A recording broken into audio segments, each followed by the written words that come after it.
अगर 2024 में भी आप एक रेडियो को पसंद करते हैं और वो भी पॉकेट रेडियो को, तो एक्सेस डेटा आपके लिए लाया है D220, लेटेस्ट लॉन्च है उनका।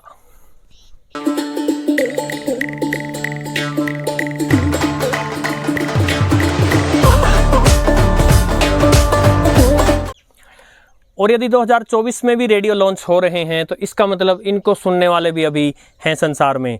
आगे बढ़ने से पहले मैं आपको बता दूं कि ये रेडियो मेरे पास एक्सेस डेटा की तरफ से आया है रिव्यू के लिए, किंतु जो व्यूज हैं वो सब मेरे हैं, लेना न लेना वो आपके ऊपर है। मैं केवल ये बता सकता हूँ कि ये रेडियो कैसा है। इससे पहले कि हम इस बॉक्स को खोल कर देखें और उसके बाद हम इस रेडियो को ट्यून करके देखें, एक्सेस डेटा वालों से मैंने ये पूछा, क्योंकि कई दिन से बात मेरे पेट में थी और दर्द हो रहा था। हमारे ही चैनल के एक दीर्घकालिक दर्शक लॉन रेंजर जी ने, अभी तो वो ज़्यादा लिख नहीं पाते हैं, उन्होंने पहले एक बार ये आशंका व्यक्त की थी कि टेक्सन और एक्सेस डेटा एक दूसरे से लिंक्ड हो सकते हैं। चीन में पता नहीं चलता ज़्यादा, हो सकता है वो चचेरे में मेरे भाई हों, किंतु एक्सेस डेटा से मैंने कंफर्म किया टेक्सन एक अलग कंपनी है और एक्सेस डेटा एक अलग कंपनी है। ये एक पॉकेट रेडियो विद डिफरेंस है, और डिफरेंस ये है कि पॉकेट रेडियो में सामान्यतः आपको शॉर्टवेव बैंड देखने को नहीं मिलता है, किंतु इसमें शॉर्टवेव बैंड भी है। 4 बैंड दिए गए हैं, 2 बैंड एफएम के हैं, एक मीडियम वेव का और एक शॉर्टवेव का। सो बॉक्स में निकला रेडियो और साथ में ये यूजर मैनुअल। जो 3 कलर ऑप्शंस अवेलेबल हैं, ब्लैक, ग्रीन, येलो, इसमें से मैंने येलो चूज़ किया है। मैनुअल सिंपल सा है क्योंकि रेडियो भी सिंपल है। फंक्शंस जो हैं उन्होंने इंट्रोड्यूस किए हैं, इंस्ट्रक्शंस दी हैं और कुछ वार्निंग्स दी हैं और कुछ स्पेसिफिकेशंस दी हैं जो हम एनीवे आगे चलकर देख ही लेंगे। इन सब में सबसे खास है, वार्निंग में लिखा है कि आप बैटरीज जो हैं उनकी पोलैरिटी देखकर लगाएं, प्लस किधर है और माइनस किधर है, अन्यथा मशीन जो है वो ख़राब हो सकती है। रेडियो जो है हमारा वो बबल रैप होकर आया है, और जिस बॉक्स में था उसके ऊपर एक बॉक्स और था और उसके ऊपर एक बॉक्स और था, यानी कि काफ़ी प्रॉपर पैकिंग करके भेजा गया है। लुक्स में अच्छा है और काफ़ी हल्का है, और जब हाथों में आता है तो पहले दफ़ा ईमानदारी से कहूँ तो ऐसा लगता है कोई खिलौना है ये, किंतु जब आप इसकी कैपेबिलिटीज़ देखते हैं और जब आप इसको ट्यून करते हैं तब ये समझ में आता है कि नहीं, है तो रेडियो ही। सो लुक्स में और फील में मैं इसको अच्छा कहूँगा। और यदि लुक्स में या फिर साइज में आप इसको कंपेयर करें जो दूसरे कॉमन पॉकेट रेडियो आ रहे हैं, पैनासोनिक का RFP50D और डायफील्ड का पॉकेट रेडियो, सो लगभग सिमिलर हैं। और यदि आप इसको कंपेयर करते हैं एक्सेस डेटा के ही फेमस रेडियो D219 से, तो उसके मुकाबले में साइज़ में हल्का सा छोटा है ये। यदि बात करें इसके डायमेंशंस की, तो हाइट में ये 12.5 सेंटीमीटर ऊंचा है, यानी लगभग 5 इंच से थोड़ा सा ही कम। विड्थ में ये 7.2 सेंटीमीटर है, यानी 3 इंच से थोड़ा सा कम। और डेप्थ में है 2.8 सेंटीमीटर, यानी 1 इंच से थोड़ा सा ही ज़्यादा। इसका मास यानी भार है बिना सेल्स के 200 ग्राम। यदि बात करें बटन्स एंड पोर्ट्स की, तो मिनिमलिस्टिक रेडियो है, यानी कम से कम कंट्रोल्स इसमें दिए गए हैं। ये आपका ट्यूनिंग पैनल है, यहाँ पर एक पावर इंडिकेटर है। अब एक अच्छी बात जिसको मैं कहूँगा ब्लेसिंग इन डिस्गाइज, कि ट्यूनिंग इंडिकेटर नहीं है, यानी कि ट्यून करे तब इंडिकेट करे, क्योंकि मुझे हमेशा ये एहसास होता है, ये फील होता है कि जो ट्यूनिंग इंडिकेटर की LED है वो रिसेप्शन में इंटरफेयर करती है। इसकी राइट हैंड साइड में ट्यूनिंग नॉब है, और जब आप इसको ट्यून करते हैं तो ये इनफ हार्ड है कि एक जगह स्टेशंस पर रुक जाए, लेकिन इनफ सॉफ्ट है कि आपके हाथ भी दर्द नहीं करने लगे ट्यून करते करते। वॉल्यूम नॉब है और यही इसका ऑन एंड ऑफ बटन भी है। यदि लेफ्ट साइड में देखें तो कैरी स्ट्रैप दिया गया है, अच्छा है, थोड़ा बड़ा है। और साथ ही बैंड सेलेक्टर स्विच है, FM1, FM2, medium wave, short wave. यदि आप इसको खिसका कर देखते हैं ठीक लगता है, डिसेंट है। और साथ में आपको दिया है हेडफोन जैक। FM पर आपको यहाँ से स्टीरियो साउंड मिलेगा, हेडफोन्स पर साउंड अच्छा है, मैंने चला कर देखा था। इसकी बैक साइड में छोटा सा स्टैंड दिया है जिसके सहारे आप इसको ऐसे तिरछा खड़ा कर सकते हैं, किंतु इसे ऐसा करने के बाद आपका जो एरियल है उसे आप सीधा ऊपर खड़ा नहीं कर सकते, जैसा कि एक्सेस डेटा के कुछ दूसरे रेडियोज़ में जो 360 डिग्री एरियल दिया होता है उनमें कर सकते हैं। यदि बात करें पावर की तो 2 AA सेल्स पर आप इसको चला सकते हैं। जो ये बैटरी कवर है या लिड है ये, या फिर इसकी जो भी ओवरऑल बिल्ड क्वालिटी है वो एक पॉकेट रेडियो के हिसाब से देखें तो डिसेंट नज़र आती है। न तो मैं बहुत ज़्यादा सॉलिड बिल्ड क्वालिटी कहूँगा और न ही बहुत ज़्यादा बेकार कहूँगा। और यदि बात करें जो बैंड्स हैं उनकी कवरेज की, so FM 187 to 108 megahertz full range दी गई है। साथ ही FM 2 बैंड दिया गया है। ये उन देशों के लिए है जिनमें 87 से पहले भी रिसेप्शन हो सकता है, यानी 64 टू 108 मेगाहर्ट्ज़। तो अब कमाल की बात यह है, आप FM आप यहाँ भी सुन सकते हैं, और क्योंकि यही रेंज ऊपर वाली रेंज यहाँ भी कवर हो गई तो आप यहाँ भी सुन सकते हैं। मीडियम वेव 520 से लेके, गुना में 10 बताया है, 520 से लेके 1730 किलोहर्ट्ज़, यानी कि अमेरिका को भी ध्यान में रखा गया है, वरना यूरोप या भारत में तो 1620 किलोहर्ट्ज़ पर ही समाप्त हो जाता है मीडियम वेव बैंड। साथ ही यहाँ थोड़ी एडवांस बात बता दूं इसके बारे में, जब आप इसकी वेबसाइट पर स्पेसिफिकेशंस देखते हैं तो 10K और 9K दोनों स्टेप्स यहाँ डिस्कस किए गए हैं। सो एक जगह मैंने पढ़ा, एक्सेस डेटा ने क्लियर किया है कि इन्होंने ट्यूनर को इस तरह से बनाया है कि अगर आप बहुत धीरे धीरे ट्यून करते हैं तो 1 किलोहर्ट्ज़ का स्टेप उठाती है इसकी DSP चिप। तो इस प्रकार आपका 9K और 10K सभी जो हैं कवर हो जाते हैं। और एंड में हम चलते हैं शॉर्टवेव बैंड पर। सो शॉर्टवेव बैंड 5.6 मेगाहर्ट्ज़ से लेके 22 मेगाहर्ट्ज़ तक दिया है।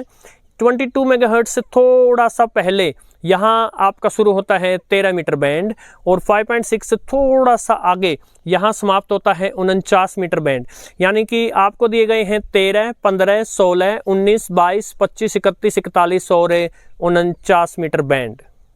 और यही इस पॉकेट रेडियो की सबसे बड़ी USP है कि जहाँ तक अक्सर पॉकेट रेडियो जाते हैं वो AM FM यानी मीडियम वेव और FM ही आते हैं, इसमें शॉर्ट वेव भी है। यदि बात करें इसके एंटेना की तो बिल्ड क्वालिटी तो अच्छी है, एंटेना की बिल्ड तो अच्छी है, और एंटेना की हाइट है 8 इंच और 8 इंच से थोड़ा सा ज़्यादा, और बेस से इसकी एंटेना की हाइट है 13 इंच। तो एंटेना की हाइट आपको डिसअपॉइंट करती है। हालांकि ये अच्छी बात है कि आपको इसको बार बार मोड़ना तोड़ना नहीं है, ये इसी के अंदर ही चला जाएगा और इसके अंदर से ही बाहर निकल जाएगा। और अब समय आ गया है इसका साउंड चेक करने का। साउंड चेक करने से पहले मैं बता दूं, इसकी ट्यूनिंग से क्लियरली पता चल जाता है कि ये DSP चिप पर बेस्ड है और मेंशन्ड भी है। हालांकि इसमें कौन सी DSP चिप है ये नहीं बताया गया है, किंतु जहां तक मेरा अनुमान है 99.99%, 99.99% इसमें अमेरिका के सिलिकॉन लैब्स की SI 4825A10 DSP चिप है। जितना मेरा अंदाजा है वही DSP चिप जो एक्सेस डेटा के D219 में भी है। ये DSP चिप अपने रिसेप्शन के लिए जानी मानी चिप है, एंट्री लेवल चिप है, और इस हिसाब से देखें तो आप ऑलरेडी एक्सपेक्ट कर सकते हो इसमें कि रिसेप्शन अच्छा होना चाहिए। लेकिन अकेली चिप से काम नहीं चलता, चिप को एंटेना का साथ चाहिए होता है, और इसका जो एंटेना है उसका लंबा ना होना वो इसको एक्सट्रीमली रिसेप्टिव रेडियो होने से रोक सकता है, जो कि हम आगे देखेंगे। विद्यमान रही हमारे विभिन्न परंपराओं और मूल्यों को पीढ़ी दर पीढ़ी हमारे महान स्वाधीनता सेनानियों ने नई अभिव्यक्ति। ये यहाँ का लोकल FM स्टेशन है 102.3 मेगाहर्ट्ज़ हिसार, और साउंड इसका अच्छा है। संग्राम की विभिन्न परंपराओं और उनकी विविध अभिव्यक्तियों फुल वॉल्यूम है। किया। साथ ही सरदार पटेल, नेताजी सुभाष चंद्र बोस और बाबा साहेब एक पॉकेट रेडियो के हिसाब से देखे तो ठीक है, एवरेज बेस कहूँगा मैं। इसके अलावा क्रिस्प साउंड है, पॉकेट रेडियो के लिए एक ठीक साउंड है ये। यदि बात करें इसके रिसेप्शन की तो वैसे आगे चलकर तीनों बैंड्स के लिए अलग अलग वीडियोज आने वाले हैं, जब हम डिटेल में खुलकर रिसेप्शन की बात करेंगे, ट्यून करके भी देखेंगे इसको। किंतु अभी मोटा मोटा मैं बता सकता हूँ कि DSP चिप तो अच्छी है डेफिनेटली, लेकिन इसका एंटेना थोड़ा छोटा होने की वजह से FM बैंड पर ये दूर दराज के इलाकों में जो है स्ट्रगल करने वाला है। तो यदि आप FM के लिए इसको ले रहे हैं और यदि आप दूर दराज के इलाकों में रहते हैं, तब आपको यदि इसे पॉकेट रेडियो के रूप में इस्तेमाल करना है, यानी साथ लिए घूमना है, तो रिसेप्शन पर कॉम्प्रोमाइज़ करना होगा। और अगर आपको घर में ही इसको चलाकर सुनना है तो आप एक तार जो है वो इसके एरियल से बांध सकते हैं। साथ ही क्योंकि ट्यूनिंग स्केल बहुत छोटा है, बहुत ही छोटा स्केल है ट्यूनिंग स्केल, क्योंकि ये पॉकेट रेडियो है, सो इसका मैनुअल भी कहता है और एनीवे पॉकेट रेडियोज़ के लिए अंडरस्टूड होता है कि आपको बहुत ही धीमे धीमे आगे बढ़ना होगा, बहुत धीमे धीमे आगे बढ़ना होगा, अन्यथा आप जो है स्टेशंस को मिस भी कर सकते हैं। एक एग्जांपल देखते हैं। एफएम बैंड पर 102.3 मेगाहर्ट्ज से आगे बढ़ता हूं मैं। बधाई के योग्य है। मैं बहुत ही धीमा धीमा चींटी की चाल से आगे बढ़ रहा हूं। ये देखिए यहाँ ये बारीक सा स्टेशन है। यदि मैं थोड़ा सा भी तेज आगे बढ़ रहा होता तो डेफिनेटली आप इसको मिस करने वाले थे। यदि बात करें इसके मीडियम वेव रिसेप्शन की, सो मीडियम वेव रिसेप्शन, क्योंकि उसको वीप एंटेना नहीं चाहिए, उसको अंदर का फेराइट रोड वाला एंटेना चाहिए, तो मीडियम वेव रिसेप्शन जो है इसका वो मैं डिसेंट कहूँगा एक पॉकेट रेडियो के हिसाब से। सो मीडियम वेव बैंड के लिए जो है 819 किलोहर्ट्ज आकाशवाणी इंद्रप्रस्थ पर मैं दिल्ली ट्यून कर रहा हूँ। और व्यवस्था में स्थान प्राप्त करने के लिए तैयार है। ये सफलता किसानों और श्रमिकों की। मीडियम वेव बैंड पर भी आपको काफ़ी स्लो ट्यूनिंग करनी पड़ेगी और एफएम बैंड के बजाय मीडियम वेव बैंड पर आपको रिसेप्शन जो है बेटर प्राप्त होगा। और एंड में चल रहे हैं इसके शॉर्ट वेव बैंड पर। तो शॉर्ट वेव बैंड के लिए ये ट्यूनिंग डायल जो है बहुत छोटा है। आपको बहुत बारीकी से, आपकी जो पेशेंस है वो जवाब दे जाए, इतनी बारीकी से आप ट्यून करेंगे, so definitely short wave reception भी इसका मीडियम वेव की तरह डिसेंट है। लेकिन क्योंकि ट्यूनिंग डायल बहुत छोटा है तो आप बहुत ज़्यादा बारीक स्टेशंस जो होते हैं उनको इस पर सुनने की उम्मीद मत कीजिएगा। 49 मीटर बैंड पर हूँ मैं। थोड़ी सी ट्यूनिंग कर लेते हैं शॉर्ट वेव की।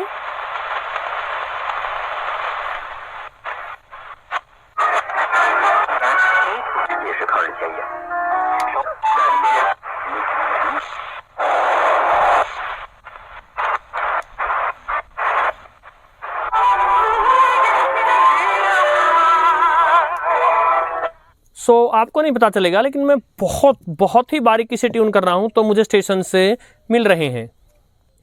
पॉकेट रेडियोज या जो भी छोटे साइज के रेडियोज होते हैं उनके लिए मैं एक बात बोल सकता हूं कि पोर्टेबिलिटी और सेंसिटिविटी का 36 का आंकड़ा है। जितना आप पोर्टेबल बनाएंगे, जितना साइज छोटा कर देंगे रेडियो का और उसके एंटेना का, उतना ही उसकी सेंसिटिविटी पर फर्क पड़ता चलता है। किंतु फिर भी इसके एंटेना को साइज को देखते हुए और कंसिडरिंग कि एक पॉकेट रेडियो है, इसका रिसेप्शन जो है मीडियम वेव और शॉर्ट वेव बैंड पर डिसेंट है। और एफएम में बड़े महानगरों में या उनके आसपास जो है कोई तकलीफ नहीं होगी। यदि आप छोटे शहरों में दूर रहते हैं एफएम स्टेशन से, तो या तो आपको बहुत ही पेशेंटली माइन्यूटली आगे बढ़ना होगा तो आप स्टेशन ढूंढ सकते हैं, अन्यथा आप फटाफट डायलिंग करें और आपको स्टेशन मिल जाएं। इस चीज़ की इस पॉकेट रेडियो से उम्मीद मत कीजिएगा। और इससे पहले कि एंड में मैं अपना वर्डिक्ट दूं, एक फ़नी चीज़ आपके साथ शेयर करता हूं। अमेज़ॉन पर यदि आप इसकी डिस्क्रिप्शन वगैरह देखें और इसकी पिक्स जो हैं, वहां लिखा है लॉन्ग एंटेना। अगर ये लंबा एंटेना है मेरे भाई तो फिर क्या कहूं। अगर ये लंबा एंटेना है तो वो जो 2-2, 3-3, 4-4 फीट के एंटेना आते हैं वो तो इसका मतलब कुतुब मीनार से भी ऊंचे हैं। और दूसरी बात, एक्सेस डेटा की यदि वेबसाइट पर आप इसको जाकर देखते हैं, इसकी डिस्क्रिप्शन देखते हैं, तो एक जगह लिखा है he has excellent reception and listening.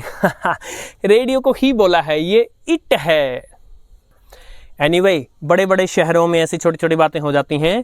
और इसका वर्डिक्ट जो है वो एक सॉन्ग के साथ देता हूं आपको। जब कोई बात बिगड़ जाए, जब कोई मुश्किल पड़ जाए, तुम देना साथ मेरा ओ हमनवा। कठिन समय जब आप भुगत रहे होते हैं, सोशल मीडिया के एडिक्शन से जब आप जूझ रहे होते हैं, तब ये रेडियोज आपको वहां से उभार सकते हैं। और ये ही नहीं, कोई भी रेडियो, जो भी आपका चहेता मनपसंद रेडियो है, वो आपको एक अलग ही संसार में ले जा सकता है। रेडियोज़ की ट्यूनिंग से बड़ा आनंद मैंने अपने जीवन में कोई दूसरा नहीं देखा है। आप एक बड़े सिटी में रहते हैं, एफएम के आसपास की जगहों में रहते हैं, तब ये पॉकेट रेडियो आपके लिए बना है। मीडियम वेव और शॉर्ट वेव जो बैंड है वो कहीं भी डिसेंट चलेंगे इसमें। सो यदि आप पॉकेट रेडियो विद डिफरेंस लेना चाहते हैं, विद शॉर्ट वेव लेना चाहते हैं, तो ये रेडियो आपके लिए है। नमस्कार। और जाते जाते शेयर करता चलता हूँ, इसके ट्यूनिंग इंडिकेटर की वजह से रात के समय ये येलो वाला जो पीस है ये इस प्रकार की ट्रांसलूसेंट ग्लो मारता है जो मुझे पसंद आई है। देखो तो मैं फिर तब नहीं हुई 2017 दिसंबर तक, जब तक मैंने ड्राफ्ट करने का 2014 तक आप नो डॉक्टर ट्रीटमेंट